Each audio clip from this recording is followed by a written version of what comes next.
In today's video, I'm going to be showing you guys how to put your HP Deskjet 2600 series back into setup mode so that you can reconnect it to Wi-Fi or even just connect it to Wi-Fi. Now this applies to all HP Deskjets, not just the 2622, but if you're American, the 2656, anything that says 26, it works. Even 27, they're very similar. So it's really quick and simple.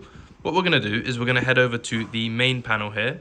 Now, if your printer is in standby mode, feel free to press the cancel button to wake itself back up.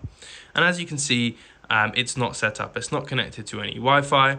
So all we need to do is put two fingers. We're going to hold one finger on this symbol here, which is the Wi-Fi symbol. And we're going to hold one finger on the X symbol over here. And we're going to press these down at the same time for 3 seconds. So we're going to hold that down for 3 seconds. And what will happen is the power button will start to flash. So the power button is flashing.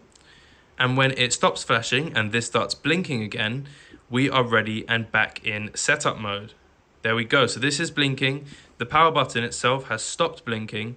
And now the printer is ready in setup mode. So now you can head over to the HP app and connect your phone directly to this.